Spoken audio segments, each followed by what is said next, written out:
If you're new to grading, or if you want to learn some great tips or tricks, then you must watch this video because we're going to teach you how to tell if it's worth grading your cards, what grading companies you should use, how to assess the condition of your cards, how to clean your cards, how to create your grading submission, and how to safely ship your cards away for grading.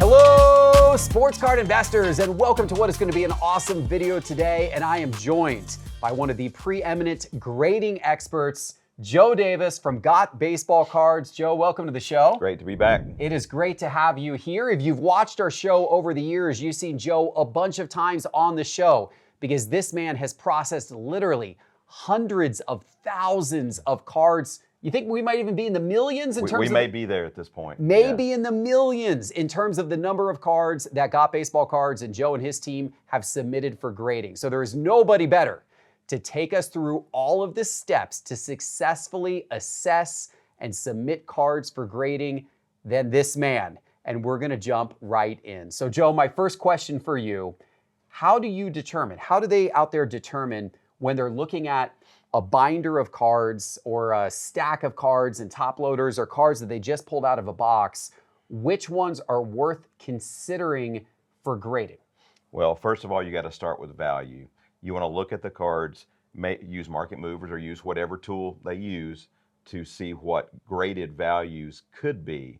Because before you have to worry about, will this card grade a 9 or a 10 or whatever, first you want to see what is it worth in that grade. So you want to start with that first to evaluate, is it worth putting the money into this card? Because it is a big investment putting the money into grading to hopefully achieve a good result on the back end. So we start with value, whether we're assisting clients with that or we're looking at our own collection of things we've purchased, that is. Is there a rule of thumb? Is it, a card that's maybe under a certain value isn't really worth considering, and a card that's over a certain value is something you should maybe always consider? Well, I would say our threshold has gone up because of the cost of grading has gone up over the years. I think a few years ago when we discussed this topic, I said typically $50 is our cutoff. We now typically look a little higher than that, more in the $60, $70 range to feel like it's going to be worth putting the $20 and change into it to grade it in the first place. And when you say like $60 or $70, that's what the card would be worth if it came back graded a Gem Mint 10 from PSA, for example? Well, it's going to vary whether you're looking at modern or vintage. Okay. So if we're looking at a collection, we'll try to pinpoint what we estimate the grade's going to be and therefore what the resale value will be in that grade, and then we make that determination. Yes, if you're talking modern, ultra modern cards, obviously you're shooting for 10s or 9s, worst case scenario. So you've got to look at what's a 9 or a 10 going to bring and then decide, does it merit being graded? But starting point is value. There you go. And a free way to do that, by the way, ladies and gentlemen, you can download the Sports Card Investor app. That's completely free. And the Sports Card Investor app will let you look up the sales history of millions of cards. Or if you want to get an even larger database, you can get market movers. And you can go right into a tool like that. You can type in the name of what type of card you have, the player, the set, the year, and you can see sales results come up in different conditions. So you can look at what that card would be worth if it got a PSA 10, if it got a PSA 9, etc. And so I assume, Joe, if you're looking at a card that maybe somebody pulled out of a box from 2025, and they're looking this up on one of those on the Sports Card Investor app or Market Movers, and they're saying that like a PSA 10 of that card is currently selling for maybe around $40 or around $50, that's when you would probably say it may not be worth submitting that card for grading, because when you figure that the grading fee is going to be $20-something, right, there's not maybe enough money to be made from getting a 10 for it to really be worthwhile. Yeah, you've got to weigh risk versus reward. And so if your highest return is only going to be slightly above the cost of grading, it doesn't necessarily make sense to put the money into the grading in the first place. Yeah. So you're better just to sell the card raw, and move on and hold off for other cards that are going to have a better return. But conversely, if let's say you have a card that you find out raw, the card's worth $100, and if it were to get a PSA 10, that card could be worth between maybe $300 and $400. At that point, the $20 you're going to spend or the 20-something dollars you're going to spend for grading starts to seem like that's very worth it. Correct. If your card checks out conditionally as having an opportunity. If you assess the card, and we're going to get into that in just a moment, how to assess a card to ensure it has an opportunity to actually get the type of grade that you would like to get. Correct. You mentioned vintage is a little different. Sometimes with vintage, even getting a low grade like a PSA 2 or a PSA 3 can be very valuable because that means that the card has now at least at a minimum been authenticated. Correct. There are many times we recommend grading low grade vintage just because of the player, just because, like take Mickey Mantle for instance, there are counterfeits on every Mantle card out there. I mean, I've literally had clients come in with boxes full of counterfeits. They had no clue. It was Mantle cards throughout the 60s that were all counterfeit. So often just getting those authenticated is a big important step to take regardless of grade. And of course, the higher the dollar of the card, higher the value of the card, the more it makes sense to have it slabbed regardless of condition, just to help authenticate it and to authenticate that it hasn't been altered in some way. Right. And we're going to spend a lot of this video talking about submitting cards to PSA because PSA, as we sit here at the end of 2025, PSA has very much been the market leader this year with both the number of cards submitted and then also the value that those cards get on the secondary market. But there are other grading options than PSA. Yes. When should somebody consider one of the other companies, whether it be Beckett BGS or CGC or SGC? Well, for instance, SGC is still for us a great secondary alternative to PSA. When clients come in and they need the card back quicker, they want to get it resold in the next 6 weeks, 8 weeks, whatever, I'll tell them, well, right now PSA is averaging about 4 months on the bulk service. So if they have vintage, SGC is always our second option for vintage. When it comes to TCG right now, CGC has really raised the bar, and the demand for CGC graded gaming cards has really picked up. So they're a great alternative to PSA right now. BGS, of course, still has the shot at the Black Label 10s. And BGS right now has better turnaround than PSA or CGC, at least from what we're seeing. So therefore, BGS is often a really good option on modern cards as well right now, because you do have that shot at Black Label pristine cards, which can bring a big premium. Right. And then that's on the grading scale. That's a little bit of a difference between some of these companies. Right. The Beckett BGS grading scale has really 3 levels of a 10, or I should say 2 levels of a 10, and it has a 9.5. Its 9.5 grade is considered gem mint, which is what PSA labels as a 10. Right. But then Beckett also has a pristine 10 and then a black label 10, with the black label meaning every element of the card, all 4 subgrades are all perfect. Correct. Yeah. 4 10s. 4 10s, which is extremely difficult to achieve. Yes. But if you achieve it, it becomes very, very valuable. Yeah, we recently got back a large number of pristine 10s, and not one of them was a black label. Okay. So yeah, just because you get pristines doesn't mean they're black label. Yeah, that can become very, very difficult. Beckett also has subgrades, unlike the other companies that we mentioned. So if somebody prefers to get the individual grades for the 4 elements of the card, so you can see how surface compared to corners, compared to edges, compared to centering, Beckett gives you that advantage, which I personally like when it comes to thicker cards, because when you are dealing with a thick card, like a rookie patch auto that has a patch of the jersey within the card, oftentimes those cards grade lower because of the fact that there's more cuts in the surface. There's additional windows created, so the card has more edges and additional room for something to go wrong in the card manufacturing process. And so if it's a card that maybe isn't 100% perfect, I like the subgrades, which can show maybe there's some edge issues because of the fact that they had to cut additional edges into the card to display the jersey, but the corners are still, perfect. The surface is still perfect. The centering is still perfect. Right. Yeah, we do see that, and there are certain collectors who still. BGS used to be the king, as we've had this discussion many times, but they still have their place in the grading hierarchy, and there are those who still love Beckett, love BGS for that reason. They know exactly why their card got the grade that it got. Yeah. And they love to know that, and then if it gets a low grade, at least they know which of the 4 quadrants, was lower. So, Yeah. And with all of that said, there's reasons to consider all the different grading companies, but PSA undoubtedly, as we sit here at the end of 2025, is the king. yeah. Their cards are commanding the highest resale values on the secondary market. A PSA 10 is going to outsell the equivalent grade, which in Beckett's case would be a 9.5. And it's going to outsell your CGC 10. It's going to outsell your SGC 10 in terms of market value.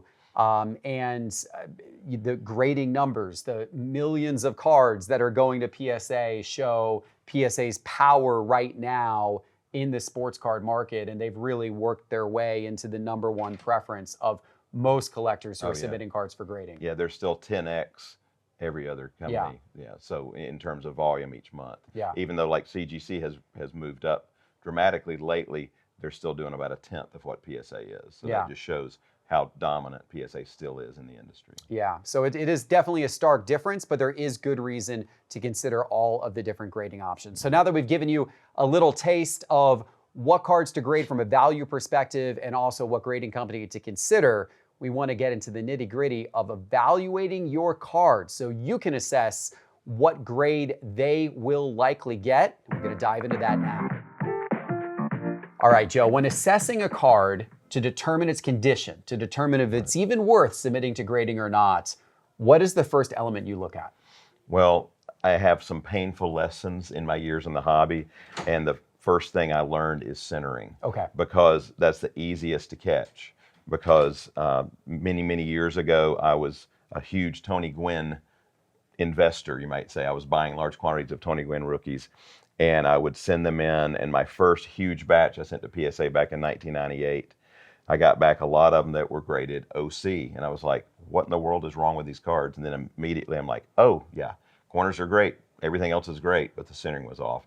So now I instinctively, as soon as someone hands me a card in our shop to examine, I'm like, oh, your centering's off. Hand it back. Don't want to grade this. Centering's off. And that can be top to bottom. It can be left to right. You can look at something that might be diamond cut. There's all different factors that can play into the centering that can impact its quality and help you determine whether it's worth submitting or not. And you've got some examples here of cards that don't have good centering. That should give you pause as to whether you would want to submit them or not. Why don't we take a look at some of these? All right, sounds great. I'll start off with a 75 George Brett, Topps George Brett rookie, which I just purchased last week in a collection. And I was going through it, and that one is blatantly off left to right. Top to bottom, centering's pretty good. But left to right, it's about 95-5 or 90-10.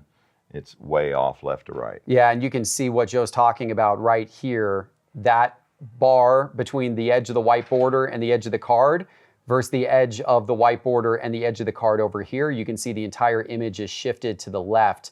This one is so poorly centered that this would, even if everything else about the card was perfect, and this card isn't perfect. It's got a corner issue right down here that you can see. It's got some white up in this corner. So there's a lot about this card that's not perfect.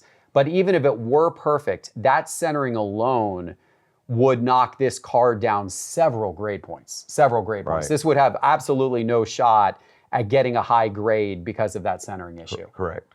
That's a pretty extreme example. Most centering is not quite that extreme. You've got some other examples here to share. Yep, I've got a 65 Mantle, which this one is pretty nice left to right, but you'll notice top to bottom, it's off. Not quite as bad as the Brett, but that's something collectors often miss. Yes. You'll look at left to right, but then you go, wait a minute, top to bottom, that's off. And sometimes you have to have examined enough from a particular year to know that's an issue, but that one's definitely off. Yeah, and you can tell, again, what Joe's talking about. If you look at the top bar versus the bottom bar, that's where the bottom bar is much thicker than the top bar. And a lot of people do miss that. I see a lot of rookie collectors that would look at this card and say, oh, that card's really well centered, because of the fact that the left and the right bars are approximately the same. So that's very good left to right centering.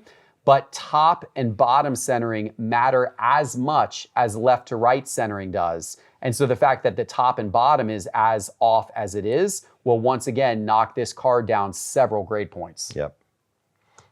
And looking at a couple of more modern cards, here we got a Jaden Daniels, which That one, many collectors would submit. But when you look at it closely, you can see left to right centering is off. Yeah, so once again, the bar on the right side of the card from the edge of the essentially the picture window to the right side of the card is thinner than from the edge of the picture window to the left side of the card. And really you're looking actually at kind of this outer border. So it's not just the picture, but you're including this blue bit here within the picture window. But if you specifically look at that side right there and the thickness of it compared to this side right here and the thickness, that's when you really begin to tell, oh, this one is definitely not well centered. It's shifted to the right. Yeah. And that's a perfect example of cards that we see all the time that are sent in for screening because the collectors feel like, oh, this is fine. It looks totally good to me, but it's things we catch and rule out. And here's another example, Jackson Churio, first Bowman Chrome. That one looks great unless you've handled a lot of them, and you'll realize it's slightly off top to bottom. Yeah, it becomes harder to tell with certain card designs than others. The examples we just showed, there was a very definite border around the interior of the card and the exterior, so it was easier to tell the centering. This one's a little more challenging. So when you say, Joe, that this one is off top to bottom, what are you looking at to show you what that difference is? Based upon ones we've graded and know what PSA is looking at and how they're judging them, there's a little bit too much border here at the top. The picture should be shifted up just slightly. And I imagine what PSA is likely judging is probably the distance between the top of the 1ST there, that space up in that area, which is also the space up in that white bar versus the distance from the amount of space in this area down here. So if you even kind of compare the thickness of that white bar that's running across the bottom of the card versus that little bit of white bar that's visible on the top of the card, that's when you start to see that there's quite a difference and then the whole image is shifted down. And one tip for folks out there that are looking at a card that has a design that makes it difficult to tell centering, one thing that I've done before that I find to be really helpful is go onto a site like eBay or use Market Movers or the Sports Card Investor app and look at completed sales, sold items, and look at other versions of that card that have gotten a PSA 10 grade. Right. And you can call up the images. Yep, And exactly. you can compare the image of other versions of that card in PSA 10 to your card and look at how the things on the PSA 10 are positioned versus how the elements on your card are positioned, and do they look the same? And that's how you can kind of compare centering. You might even call up a card that has a lower grade and see if you can see how the image is shifted on that card as well, because it might have been a centering issue or it could have been something else. It could have been a surface issue that caused it to get a lower grade. But looking at the card in perfect grade with the online sales and comparing it to your card is a good way to tell the centering on these more difficult designs. Yeah, basically you're pulling up what's the standard for that particular card, and at least PSA's standard for it. Right. And then you're able to gauge with what you have in hand. You've got one more example here of centering, Joe. Talk to me about what we're going to look at right here. So this is a 96 Fleer Jordan Decade of Excellence, which was an insert produced in 1996, designed after the 86 rookie card. And this one, to the naked eye, looks really good. When you look at it closer, it's just slightly diamond cut, and it is slightly off left to right. And what do you mean by diamond cut? Where the inner photo is tilted just a little bit, and so which means your variance in the border is a little bit wider at one part than another. And you can really tell that if you look on the left border of the card. If you look at kind of how thick the border is down in here to compare it to up into here, it gets thinner. Correct. So the distance between that yellow line and the edge of the card there versus the distance between the yellow line and the edge of the card here, it's thicker. So really the card was printed at kind of a little bit of a diagonal angle. You can see the opposite effect here, where it's thinner there and thicker there because of the what tilt. you call the tilt or the diamond nature of the cut. Yeah, and it's also roughly 60-40. So would not fall into the parameters for PSA. Plus, it's diamond cut as well. But and they have changed their centering standards, of course, and so now they've got to be 55-45 or better. So right, and I want to show a couple examples of cards that have gotten PSA 10. The centering doesn't have to be 100% dead on, absolutely perfect, but it has to be very, very close for it to get a PSA 10. As Joe said, the standard is now 55-45, meaning you can have 55% of the border on one side and 45% on another side for it to get a 10. In this case, with this Pete Crow Armstrong card, the left-right centering on this one looks just about 50-50 to me. It's very close to 50-50. Maybe you can use your eye to judge. Maybe there's slightly less border there and slightly more, but it is within the 55-45.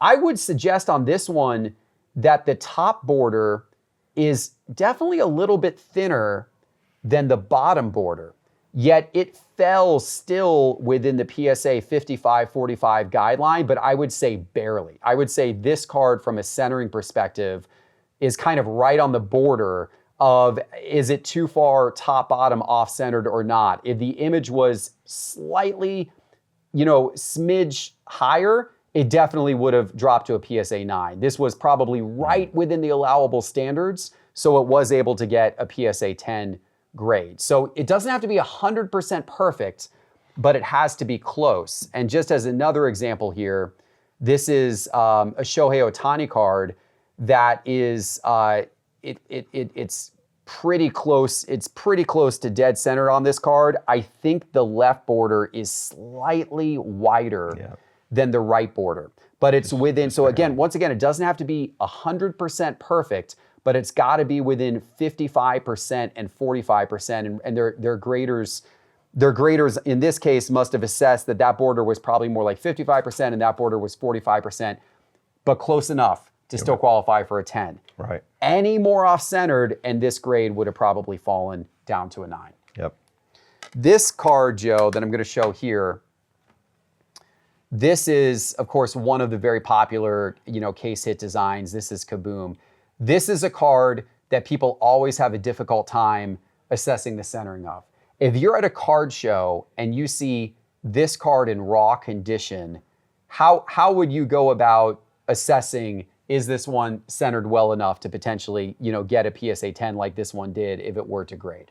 Well, like we were sharing earlier, it helps to look at another reference that PSA has already graded. I would start with that. You can typically pull up, on your phone and say, oh, here's what they allowed on a 10. Here's where Bryce Young was placed on the card. Here's where his helmet landed. How much space. That was the main thing I would look at for the centering is how much space, like for instance, is above him. How much space is to the left of the rookie card logo, and so forth. And how the exclamation point, how does it land on the card? How far cut off is it or not cut off? So look at one that they've already graded when at all possible. But if you don't have a reference to look at, you want to make sure the photo is not cut off in any way. If the rookie card logo is literally cut on the very edge of the card, then it's not well centered. If the player's helmet's touching, for instance, on this one, if his helmet were touching the very edge of the card, then it's not well centered. If you can't see much of the exclamation point in the Kaboom, then it's not well centered. So there's things to look at. It's part of an aesthetic feel, when you've seen millions of cards like we have. But the first thing is use a reference because these are really tough. There's no border there. Right. So it's great to say, okay, PSA, what is your standard for this card? How have you graded other 10s before you're going to feel confident paying for a big dollar card like that in raw state? And sometimes when you see enough of a particular type of card, you can also kind of learn little tricks about how PSA assesses it to get a visual reference. And my son Reeves actually educated me on the Kabooms because he loves Kabooms. And so he's constantly buying Kabooms, and he wanted to learn, how can I assess a raw Kaboom as to what the centering is. And so through a lot of what you're talking about, looking at Kabooms that have PSA 10 versus Kabooms that got lower grades at PSA, one thing that he determined on this card design in particular is that PSA is the Kaboom pattern is supposed to start, I'm talking about the kind of the background pattern here, is supposed to start right in the center of the card and work its way out. So in this case, you can look at the 4 corners of the pattern to see how even they are when it comes to the 4 corners of the card. Great point. And in this case, it's quite is quite even. If you look at kind of where that reflective pattern hits in each area, it's pretty evenly spaced. You'll see other versions of this exact same card where one of these comes to a complete point before it hits the edge of the card. And if you see it come to a complete point over here, yet this part of it, kind of cuts off like right there, then you're shifted pretty far over, as opposed to it being well centered like this is. It's just one example. A lot of cards have kind of little tricks like that. You learn those over time. Sure. If there's a particular type of card that you just kind of look at repeatedly. Right. Absolutely. Yeah, the more of them you handle, the more you become an expert on that card and know what to look for. So centering is as Joe said, the first thing you should look at. It's also the most obvious thing when you're looking, across a case of dealers' cards or cards in a binder. It's the easiest to assess without having to actually handle the card. But then, equally as important are corners, edges, and surface. Right. You want to talk about corners and edges next? Sure. And when it comes to corners, in general, this isn't always the case, but in general, most ultra-modern, let's say, chrome stock, prism stock cards, typically the corners are going to be pretty clean. There are other issues with the modern cards we'll deal with, but for the corners, the bigger issues typically land on vintage cards because they've been handled. It's more obvious, they're chipped on the edges. So I brought, there's a 60 Yaz rookie, which this one has multiple issues. And you may have to even take this one out to get a better look at it. But you can see very slight bumps on the corners here. It has major surface issues, which we'll get to. But there's just a little bit of, fraying right there on that lower left corner. Yeah, so you can see right there in the corner of the card, you've got some of the card stock that's actually frayed off there. And the corner is what you would call soft, which if you read the PSA grading standards, they want to see 4 sharp corners. That's what their grading standards say for a card to get PSA 10. And really, none of these corners are what you would describe as sharp. No. That corner in the upper left there as well definitely has some softness to it. This one in the upper right has quite a bit of roundness to it, as well as some fraying. And then you've got the same issue repeating down here in the lower right as well with that corner. So really, all 4 corners of this card are showing quite a bit of signs of wear, and that would significantly knock down the grades of this card. Now, I'll shift to a more blatant issue here on a 71 Pete Rose. 71s, of course, with the black border design, show so many conditional issues, and you can see like the top 2 corners there are blatantly bumped. Yeah, so you can see you've got creasing there. The corners were kind of probably bent back at some point in time. And so you can see the evidence of that with the creasing that's occurred on the card. Sometimes looking at the back of the card can also reveal damage as well that the front of the card doesn't reveal, especially if you're dealing with a card that maybe has a white front, yet the back is a darker solid color. Oftentimes the back of the card can reveal damage that the front of the card doesn't show. And so it's important to flip the card over and look at corners and edges on both sides of the card, because you'll see damage on the back as well. Yeah, I recall sitting down with the head grader at PSA when we were reviewing some things we had graded in the past, and I had a beautiful Steph Curry Topps Chrome that was a BGS 9.5 we were trying to cross over, and we were at a PSA event, and front was flawless, and he turns it over and he's like, look on the back there and see that corner, and there was just a touch of white on the back corner, so they wouldn't cross the 9.5 to a PSA 10 because of that. So that little of a thing can make all the difference in the world. It can, like you said, the back. Here's a common card. It's a Ozzie Smith World Series card from '88, but bottom right corner, when you hold it vertically. I see what you're saying. You're saying, okay. Yeah. When you bottom it's bottom so left bottom when you hold it horizontally. When you hold it that way, or bottom right if you hold it this way. Yeah. That corner right there. Because really, if you look at this from a distance, the card appears to be in pretty good shape. The card looks well centered. The color on it's really nice. But then as you look closer, you do see what begins to appear a corner issue with that part of the card. And although that may not look like much to those watching, that issue alone is definitely causing this card to fall down probably multiple grade points. Yeah, that would land as a 7 or 8 at best with that corner. Yeah. It's not as noticeable on the back, but on the front of the card, you can really see that corner is has a bend and it catches there in the light. The other thing I'm noticing about this card, Joe, which kind of takes us into the third element that you have to look at on cards, is I am noticing that if you look at the top border of this card, you can see quite a bit of white. So even though this is a red bordered card, there appears to be white up there, and that is can often be a danger sign when you're looking for how a card might grade in terms of its rating on its edges. Correct. Edges is the third element, which graders are going to pay quite a bit of attention to. Yeah, and one of the challenges with brightly colored borders is they will show those issues so much more than a white border card. Right. So I'm back to the Pete Rose here. 71 tops not only show fraying on corners very well, but they also will show edge issues all around this one, which is why high grades on 71 tops bring such a huge premium, because there are so many things that can go wrong with them. Yeah, you can really see how, I mean, you're not supposed to see any of this white at all. Right. The fact that you can see white along really all four sides of the card, that's not what you're supposed to see. That means that the edges have been, kind of frayed, and it's affecting the card design with that black border. Right. Yep. And here's another. This one has both centering, corners, and edge issues. That's my favorite card, in fact. Is it? Hobby. The 71 Thurman Munson. It's such a classic card. It is the neat card. But you can see right at the top, chipping on the lower left there, chipping on the bottom. Of course, it's off center as well. But still a beautiful card, but that the edge wear will definitely downgrade that one. Yeah, this one would grade very poorly because it's got multiple issues. The centering is very far off. You can see the border over here existing and the border over here not existing at all. So very off-centered. It's got the issues, with the edge all around the card. The corners are soft. So pretty much everything that could go wrong has gone wrong, maybe with the exception of surface. Surface is actually the hardest by far. The four elements especially for new collectors to assess that something is wrong with the surface of a card.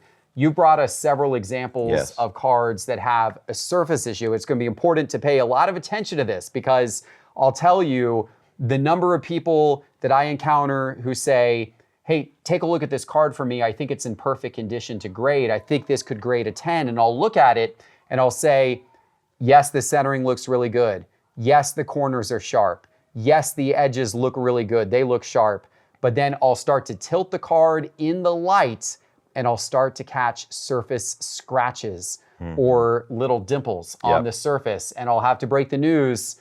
I'm sorry to say this card's not going to grade well because it has surface issues. Those are the hardest things to find. Yeah, I was running the numbers in the last year alone. We've rejected so many cards. We've probably saved submitters about $500,000 in submission fees, in needless submission fees. And most of the things we eliminated cards for was surface above everything else, because it's the easiest to miss. Because collectors who submit cards in will often catch corners or edges or centering, but surface is so tough. So I'll give you an example you were just talking about. Griffey looks great. Oh, this looks like a nice, sharp 1989 Ken Griffey Jr. card. The centering on that card looks pretty good. And the edges and the surface look pretty good. But what's wrong with the card, Joe? When you flip it, look really close at the hologram. Look really close to the hologram. The very top of the hologram's not fully squared off. Oh, yeah, I see that. It's a little bit rounded, and they will count off for that. Okay, so the smallest thing in the surface. Right there, you can see that hologram is not sharp. That top corner of the hologram is rounded, whereas, the hologram is supposed to have a sharp corner. That corner on the left of the hologram is a very sharp cut, but that top one is rounded. So that alone is considered a surface issue, and will cause this card not to grade well. Yeah, as beautiful as it is. Yeah. And so that just shows the smallest detail has to be examined on surface. Wow, interesting. The top-bottom centering on this one is slightly off as well. You can see on the back of the card, the border being thicker at the top than the bottom, and I think that carries over to the front of the card as well, even though it's not quite as easy to tell. Right. Although I should mention that PSA, in terms of centering, they are more lenient on the back of the card. Correct. The front of the card, they're more focused on. We talked about the 55 45 requirement on the front of the card. On the back, they allow you to get away with more Correct. in terms of the centering. Yeah. Okay, so that's one type of surface issue. Yeah. Here's a Topps foil league leader card. Looks really clean until you see under, and that one I haven't even mentioned this yet. A lot of this we catch only with magnification, so even the camera may not catch this fully, but there are slight roller marks on that card. You can see them. So what Joe's talking about, if you look right here, do you see those lines coming down in the card? That's lines there as well. So that's not, you're saying, are those the roller marks I'm catching there, Joe? Yeah, in the middle of the card. Yeah, interesting. So that's actually not kind of an intended part of the card design. That's actually from one of the print rollers, left a line going down the center of the card that is not supposed to be there. And when it's a foil card, that stands out more than on a just paper stock. This has that foil finish, so that the roller mark kind of blows up a little bit. It's a little more obvious. Yeah. But again, these are minor things that are very tough to catch. Yeah, but considered a surface issue. Correct. Interesting. Yeah, and they're not only looking at it. Most collectors who submit with us, they've looked at the card naked eye, and they're like, oh, it looks pretty good to me, and they turn it in. Understand the grading company is looking at under 10x magnification, and that blows things up. So speaking of surface issues, I grabbed just a few Steph Curry cards we had recently purchased, and I've already pointed out the issues, and you may not see it until it's out of the sleeve, but it just goes to show that modern chrome stock, modern prism, modern optic, modern select, just right out of the pack, you can't assume it's going to grade high. There are countless cards being submitted that should never be submitted in the first place, which is why I always encourage submitters, don't just drop your cards off. Don't just hand them off. Learn how to examine them or use a service that will help you examine them, whether it be ours or someone else's. But we do this all the time, and we know what to look for. Yeah, that's such an easy thing for a collector to miss, especially a new collector. That scratch right there. Let me see this other example here as well. Again, another modern select. So there you go again. It's got some surface, some scratching right along there. You can see there's a little scratch right there, scratching right along there, a whole bunch of like little issues there that probably aren't super evident when the card's just in somebody's case or something like that, but you get it here under the bright studio lights, you tilt it, and you start to see those issues really show up and appear. And as you said, Joe, a lot of ultra-modern cards come right out of the pack with issues just like those. It's a very common problem with the print processes that they have these days. I can't tell you the number of cards where I pulled a good card out of a pack and I'm like, oh, fantastic, I want to grade it. And as the second I hit it with light, I'm like, oh, I can't grade that one. It's got so many surface scratches. It has no chance of getting a Gem Mint 10. And not only is it the front, I save these two, which are some of the toughest. There are issues on the backs of the cards. The fronts look beautiful. You probably have to take it out of the sleeve to even catch it because the sleeve masks it. It's a nice looking card. Yeah, looks good to me. Beautiful Curry card. Joe found something on this one that I didn't. Let's see if we can find it here. So almost like a thumbnail mark in the card. Oh, yeah. Okay. I don't know if the camera's picking up on that. Let me see if I can get the camera at an angle on that. There it is. There it is, right there. You see that? We had to get it right at the right angle, and that's what graders are going to do. But if you hit it right there with the light, right where my finger is, you see that dent running down in the card like that?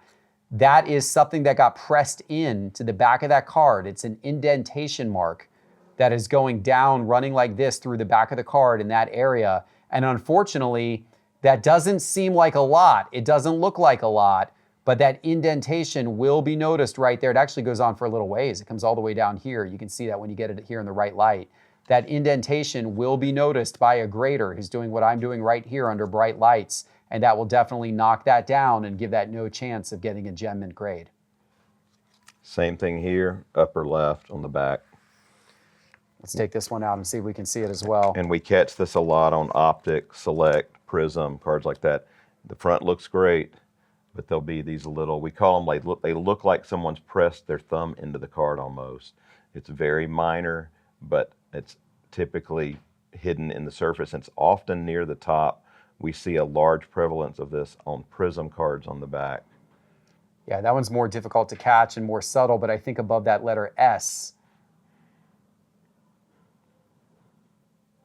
if you look closely when the light hits it, you can see a little bit of denting there. Yeah, it's minute, but yeah. You're holding either 7 or 8 in your hand. Yeah. You know, which looks great otherwise.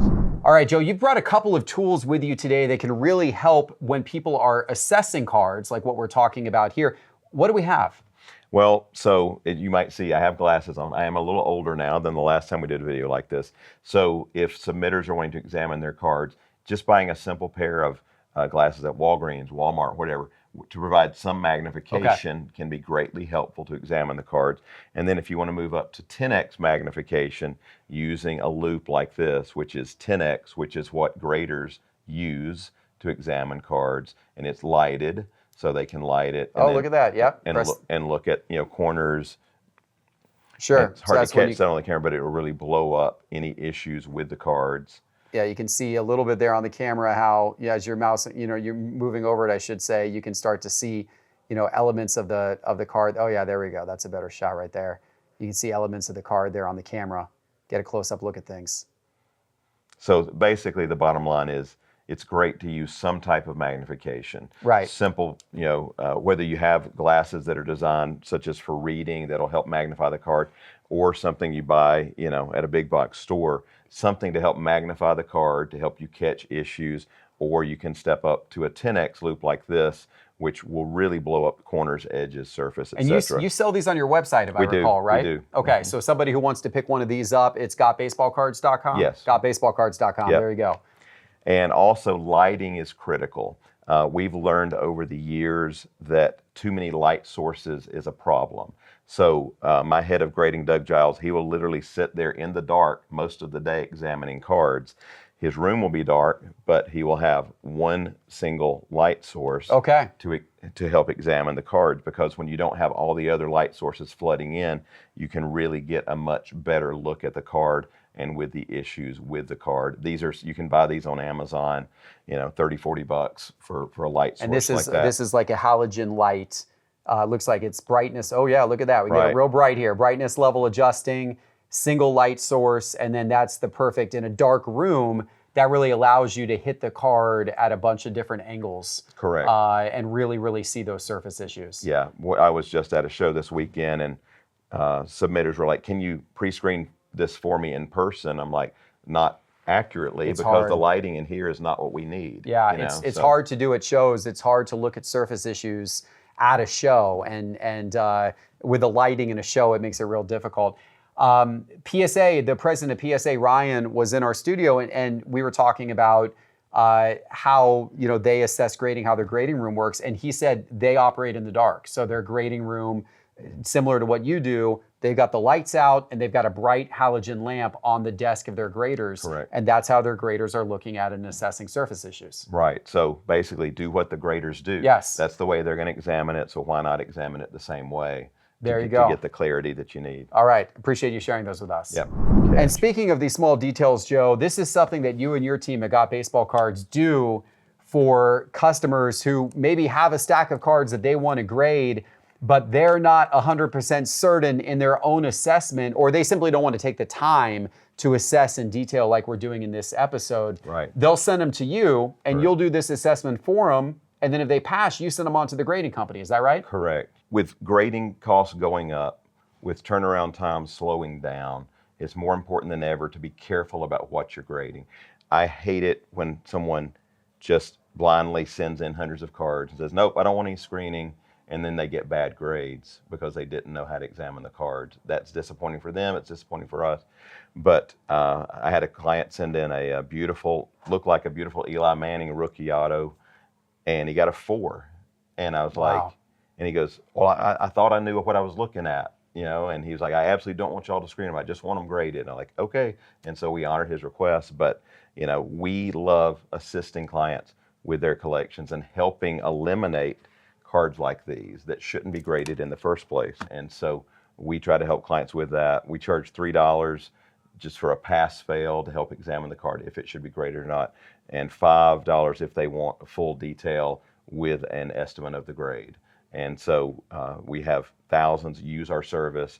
As I said, in the last year, we've saved, by my math, we've saved submitters over $500,000 in grading fees they would have paid, and they pay a small percentage of that to find out what's wrong with the car. Wow. And there you go, guys. And we've got Joe's services available for you on our sportscardinvestor.com website. All you have to do is go to sportscardinvestor.com, click grading in the main menu bar, and right there you can start a submission with Joe and take advantage of his pre-screening service. And so a collector would go to sportscardinvestor.com, they'd click grading, they'd put their information in there and indicate what grading company they want to grade it with. Right. And then they would ship you their cards. And if they've selected pre-screening, correct, you'll screen them all. The ones that you've deemed have a shot at getting a good grade, you'll send on to grading for them. correct. And the ones that you deem have a flaw, you'll kick back and ship back to the customer. Yeah, well, actually, the submitter always gets the final say. What we will do is we send them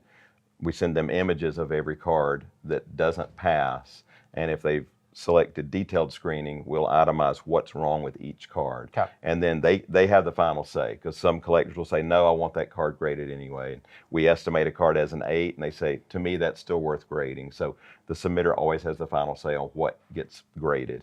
It's up to them. There you go. All right, guys. Once again, sportscardinvestor.com, click grading in the main menu bar. Okay, now that we've learned how to assess the 4 elements of your card for grading, let's talk about how to prep your card for grading, including cleaning it. What does that look like? What does that mean? What are you allowed and not allowed to do? Let's get into that next. All right, Joe, cleaning cards has been a controversial topic recently. Absolutely. And different people have different ideas of what that means. Some people think that means using sprays and waxes and all of this stuff that's not allowed. And others think it's using a microfiber cloth. What is the proper approach and the permitted approach to preparing a card by cleaning it? Yeah, cleaning, definitely controversial topic. Do not use any liquids on your cards. Do not spray them. Do not pour water on them. You're running the risk of ruining the card. You're running the risk of the card not being accepted by the grading company because they detect things. And we use a microfiber cloth as part of our screening services. When someone asks for that, we will actually wipe off fingerprints. We will try to remove residue from wax.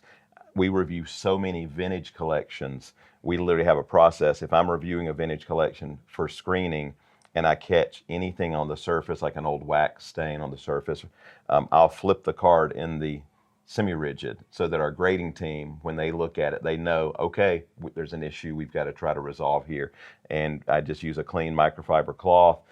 For example, this Carl Yastrzemski we looked at earlier, which has surface issues, and it can be cleaned off without damaging the card if you're very careful. Let me take a look at what we're looking at here. So we're talking about, like, for example, that and that up there. Yep. So that is something on the surface. It looks like a little grime of some sort that got on the surface of that card. Right. And that can't always be cleaned off. No. You know what? If you catch in the light, you can really kind of see. I caught it in the light a second ago. You can even really see it a little. Yeah, right there. You can really see. That's definitely some type of residue. Yeah. And it won't always come off, but sometimes the process of using a microfiber cloth will help it out some. So show us, Joe, how you would approach this. We're going to test it and see. Okay. So you've got just a standard microfiber cloth. So this is the type of cloth you could buy, I assume, on Amazon, yeah, right? Target, wherever. And see that most of that has already come off. The main thing you've got to be very careful with is you don't want to snag the corner in the process, because if you don't know what you're doing, you might remove the residue, but you might damage the corner in the process. Wow, actually, yeah, it's definitely coming off. That's actually made good progress on that just by rubbing it with a dry microfiber cloth. Yeah, so you can see. Yeah, let's look at this again now. Just on that edge. Look at that. That's a big difference. Most of that residue, if you remember, there was a lot of residue right there, and there was a lot of residue down here, and most of that residue at this point is gone from the card. And you can even see it in the light. Remember when we caught in the light before, and you could see how much residue was in this lower left of the card? It is significantly improved, much reduced, and actually now the card looks a lot nicer and cleaner as a result of what you just did. Right. And so, there's more in the center as well. And often this is a wax stain where the card was the card in the back of the pack, where the wax was sealed on top of the card. And so that will typically come off, but there are other types of residue that will not. But again, using a clean microfiber cloth is what we recommend and what we use. Anytime we're screening a card for someone and we catch something like that, we will do our best to improve it, but that's totally allowed. Removing fingerprints, same way on chrome stock cards. Those chrome stock cards will show the fingerprints, and so you have to be very careful to make sure the card is clean before you send it in, because we've literally gotten cards back and you could see a fingerprint impression from submitters who didn't ask for screening, so we did exactly what they asked and sent it in. But that is, use a microfiber cloth, clean one, buy a lot of them if you go through a lot of cards. Yeah. And so, because they can assist with both modern and vintage as well. Yeah, I've got a number of microfiber cloths, and I do like, some of them you can wash. I like buying I'll buy packs of them. You can buy a 20 pack on Amazon of the small ones that are used for like lens cleaning, for example, camera lens cleaning. You can buy those small ones, or eyeglass cleaning microfiber cloths. And I'll just toss them out after I've cleaned a handful of cards, because I don't want to transfer residue from one card to another. So, I buy the type that don't cost much and you can dispose of them. But yeah, on chrome cards, as you said, very much they'll catch fingerprints. Yes. And they'll also have surface issues. Sometimes the very light surface scratching on a card. Sometimes if it's not deep enough, a nice wipe of the card can get rid of some of those types of issues on the surface.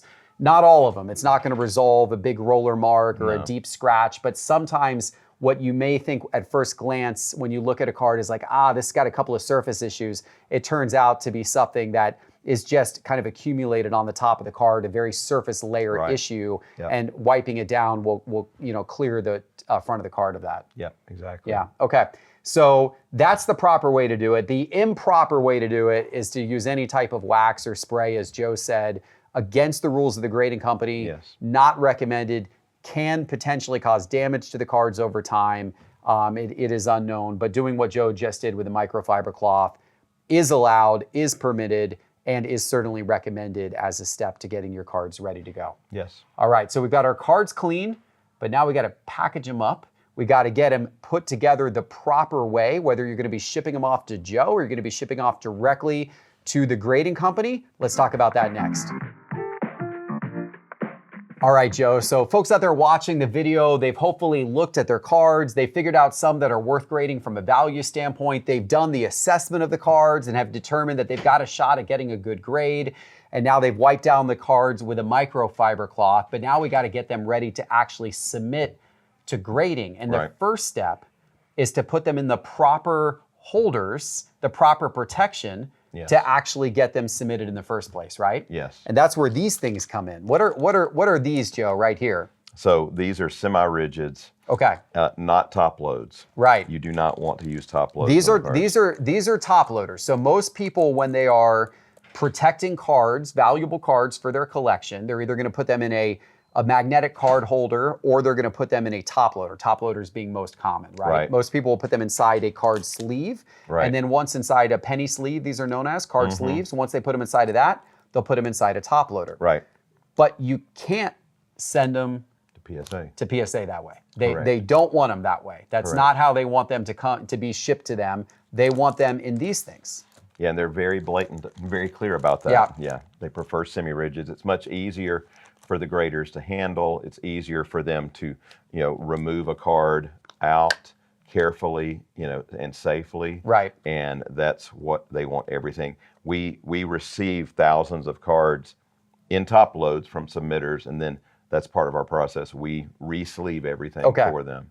But this is the right sleeve to use, yes. And these right here, these are BCW semi-rigid card holders. There are different brands. This is type number 1. There's different types. Which is the larger one, yes. Yeah, there's different types depending on the size. Type number 1 gives you the universal ability to do most regular sized cards. Including pre-57 vintage. Right, yes. right. And so there's different companies that make these. We recommend BCW for all of our supplies here at Sports Card Investor. In fact, if you are in need of any semi-rigid card holders, you can get 10% off using promo code SCI if you buy them directly from bcwsupplies.com. Actually, everything on BCW's website, from the card sleeves to top loaders and so much more, binders and card boxes and everything you can imagine, 10% off all of it with promo code SCI at bcwsupplies.com. Okay, so you've got your semi-rigid card holders. Now, for certain types of cards, you still want to use a card sleeve in combination with these as well. Is that right? Correct. We always recommend that on modern chrome stock cards, because you can literally possibly scratch the card by sliding it in the sleeve unprotected. And it's also important with your penny sleeves here. We always recommend using the thick card sleeves because they're wider, so it's far easier to get the card in. You can literally damage a card sliding it into a standard size soft sleeve because it can be too tight, and especially with thicker chrome cards, you can damage the card. So we definitely recommend using a thick card sleeve before you slide it into the semi-rigid. All right, so you need your thick card sleeves, which are different than your normal card sleeves. These ones are simply bigger, so they're made to go up to larger card sizes, thick card sizes. Right. Why don't you hand me one of the cards over there? And so the first card Joe's handing me here is actually a vintage card. Now, vintage, I wouldn't necessarily have to put into a penny sleeve, right? Correct. So if I wanted to, that can go in without it. With a vintage paper card, you can put it in without it. One thing you want to make sure to do, you don't want to damage the card going in, right? So you want to have a good area for it to go in. I like kind of opening it up a little bit like that, giving a soft squeeze to the edge so that it creates a little bit of a hole for you to slide the card down into, and you can either kind of keep it propped open with your finger, or you can slide, you can kind of pinch the edges. Any tricks, Joe? What do you recommend in terms of how people put take the cards in and out of here? Yeah, same thing. My technique is always, just create an opening. Make sure you're protecting the edges, and then as soon as I have the bottom edges inserted, then I hold the sleeve and carefully push it the rest of the way down. Yeah, so there you go. So that is now how the grading companies are going to want to receive your card. They're going to want to receive it in that semi-rigid card holder just like that. And make sure to get it deep enough where the top of it is not at all sticking out so that it's nice inside there. Now, at the same time, you don't have to wedge it all the way to the bottom either. And if you're putting a thicker card in there, then you definitely don't want to wedge it all the way to the bottom, as you can start to damage the corners and the bottom edge if you start to get it too deep into there. So that's about the deepest you're going to want to put the card. But make sure that it's got coverage kind of on both sides and the card's kind of centered within the semi-rigid card holder. Yes. Let's see one of the chromium cards there, just to show how that process would work on one of these. So in this case, we're going to start by putting the card into a penny sleeve. And much like how you put a card into the semi-rigid, I'm going to kind of twist the penny sleeve to create a little bit of a hole. Start with a corner, go across and push down. And now that card is nice in the penny sleeve. I'm going to come back over to here. And as Joe said, you can kind of create a little bit of a hole with your finger there, position it in there. And then it's just a matter of pushing it straight down. If it starts to stick at all, you can just kind of bend, put a little bit of light pressure on the two edges of the card, the two edges of the semi-rigid, and that makes it really, really easy to push it in. And now that's nicely inside there. Yeah, and just always be super careful not to add a new extraneous fingerprint in the process, because then you're back to square one, starting over again. Okay, so we've got these two in the semi-rigid. So once you have put all of the cards that you're considering grading, you've got them all prepared this way. Now they're all in this stack of semi-rigids. Now it's a matter of either going on the website, going on an app, and actually preparing your submission. And every grading company's got a little bit of a different process for this. All of them can accept submissions through their website. So whether you go to PSA's website or BGS's website, SGC's website, or CGC's website, you can prepare a submission through there. Or of course, you can let Joe handle that for you. And that's when you go to sportscardinvestor.com, you click grading in the main menu bar. And Joe, when they submit to, like, let's say PSA requires that they type in the detail Correct. of every single card, which Right. I'll warn you, because I've done this plenty times before. If you're submitting 30 or 40 cards, that becomes quite laborious. That takes quite a bit of time Yeah. to submit the detail of each type of card. If they submit to you, how does that process work? Well, we have a quick submit form to make the process easy. If they want to submit 1 card or 1,000 cards, they can literally go on sportscardinvestor.com. They can click, provide us their info, tell us how many cards they're submitting, and they're done. So we had one submitter a couple of years ago send us 7,000 cards in one batch. He gave us his info, sent us 7,000 cards. He didn't have to enter anything. On your typical submission that comes in, we literally check them all in under camera. We take photos of the cards when they arrive so that there's a complete visual paper trail of what we've received. We send that back to the submitter so they know what, they have visual images of everything that's come in. But that way they're protected, and so are we, but they don't have to sit there and type in card after card after card for hours. So we have to do that anyway when we submit it to PSA or any of the other companies. So why should the work be done twice? Because we're already doing it for them. That's a very nice reason to use Joe's service. I'll tell you that right now. It's going to save you a lot of time on your submission. So once again, sportscardinvestor.com and click grading in the main menu bar. Okay, we've got the cards properly in the semi-rigids.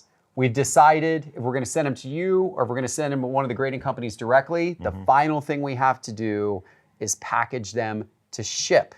And let's talk about how to do that properly next. All right, Joe, let's get shipping. It's time. All right. We've done all this work. It's time to get our order off to the grading company or off to your team, but we want to do this safely. So how do we do this safely, Joe? We've got a whole stack here of cards now in their semi-rigid holders, and we want to get these ready to go. Yeah, so the next step is boxing the cards, then protecting the cards within that box so that they can't shift. Sure. Because I've literally received shipments where submitters sent cards in top loads and they slid out of the cards. And then you can get that damage just yeah. when they're shipping. Slid out of the holder, I should say. Yes, Right. exactly. So you want to make sure each card cannot shift in the box. And then I always recommend, and what we do, we double box everything. So you've got your inner box that's going to the grading company. Then you put it in an outer box to protect the inner box. So if we want to demonstrate those steps here. So first of all, when you have your stack of cards in the semi-rigids, I like to take either a piece of plastic or cardboard, and this doesn't have to be anything fancy. You can get, you can literally cut up a cardboard box to get 2 pieces of cardboard, but you want it to be slightly larger than the card savers themselves. And you put one on the top, you put one on the bottom, just like that. And then what you're gonna do is you're gonna take some blue painter's tape. I recommend using painter's tape because it is the easiest to remove. So when they arrive to the grading company, the grading company can quickly cut through or remove the work that you did to, put all of it together. So I definitely recommend getting a roll of blue painter's tape, getting a couple of, again, scraps of cardboard or pieces of plastic like these. And if you do a lot of shipping, there's actually pre-cut ones that you can buy on different websites. You get them like that. You're gonna do your painter's tape around and on the top and the bottom to make this actually sealed up like that. And then that stack, Joe, is what you're gonna wanna put into a box. And here we've got actually one of the official boxes that PSA uses. And you can use different types of boxes as well. The key is you don't want the cards to shift around. Correct. So whatever box you're using, you really want it to be a box that is well-sized for the cards that are going to go inside. Yeah, you don't want to have to force the semi-rigids in. Right. They've got to be able to breathe so that they can't shift in the box. And this or one, be as you can damaged. see, this one kind of works perfectly. It's got the 2 protective layers on the outside. The semi-rigids have a little bit of movement room, but of course, if you would have actually taped this with painter's tape, that's going to really keep the movement to a very minimum there. Right. And there you just added in something magic there to really make sure it stays firm inside the box.